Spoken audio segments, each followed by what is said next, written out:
राम राम दोस्तों, सुपर राई सीता दुबे के चैनल में आप सभी का स्वागत है। तो दोस्तों, आज मैं आप लोग को एक बहुत अच्छी कहानी सुनाने जा रही हूँ और ये कहानी आप लोग, मैं आग्रह करूँगी कि पूरा देखिए, मतलब पूरा सुनिए। बहुत अच्छी कहानी है। तो चलिए मैं कहानी शुरू करती हूँ। तो ये कहानी है, एक गाँव में एक ब्राह्मण रहता है और वो ब्राह्मण मतलब पंडिताई करता है और बहुत ज़्यादा अच्छी परिस्थिति उसकी नहीं रहती है, लेकिन वो अपने गांव से दूसरे गांव में पंडिताई करने गया रहता है और उस दिन उसके पास कुछ भी ऐसा कुछ नहीं मिलता है पंडिताई में।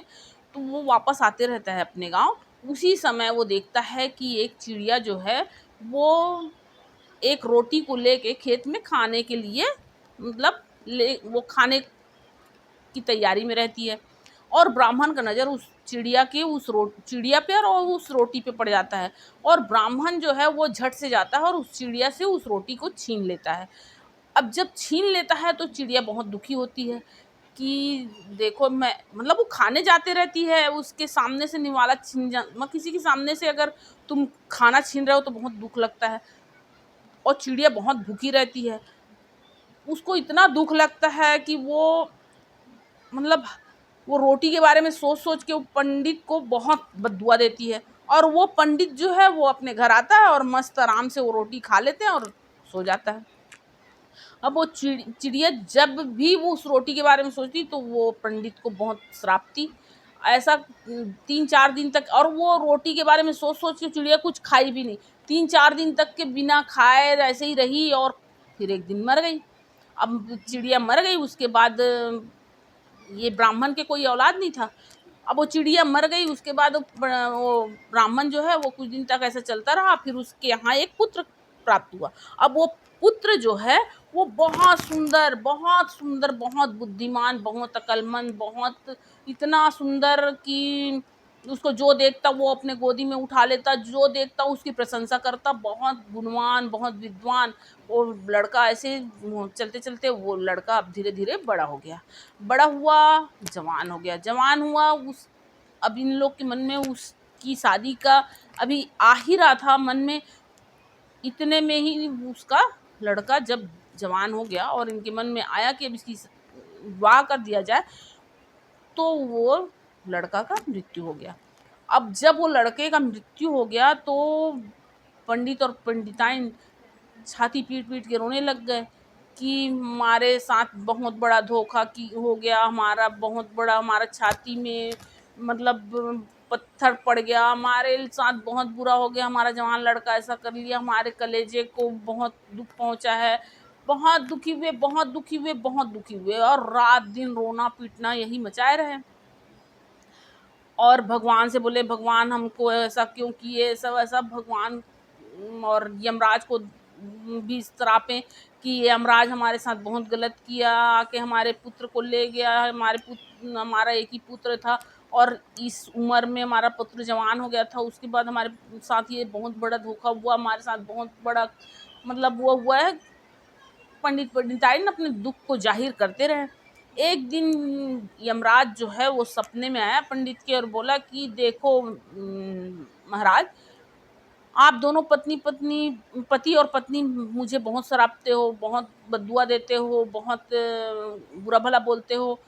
तो मैं तुम्हारे पुत्र से तुमको मिला सकता हूँ, लेकिन उसके लिए एक शर्त है।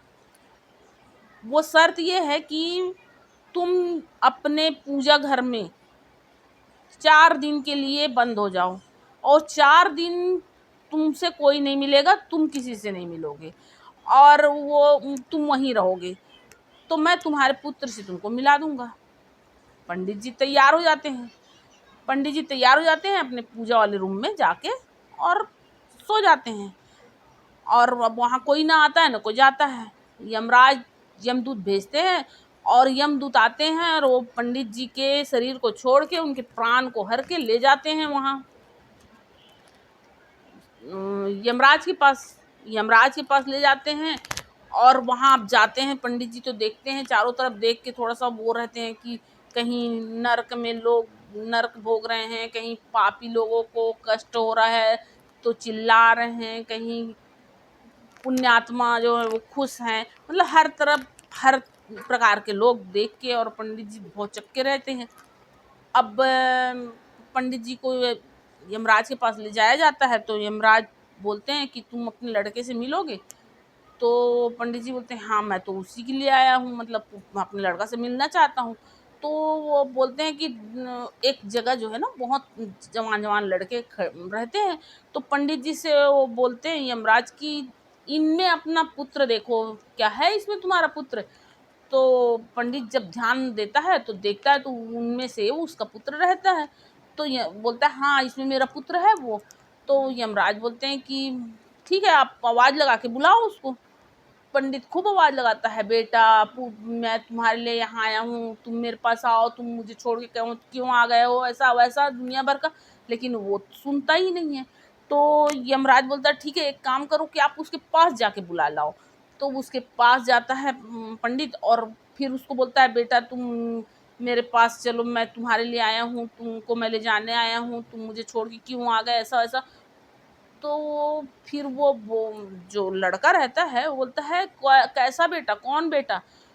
तुम उस दिन सोचे, मेरे हाथ से जो रोटी छीन के ले आए थे, उस दिन मेरे साथ तुम जो किया था, वही करने के लिए मैं तुम्हारे पास आया था, वही बदला लेने के लिए आया था। मैं कोई तुम्हारा बेटा नहीं हूँ।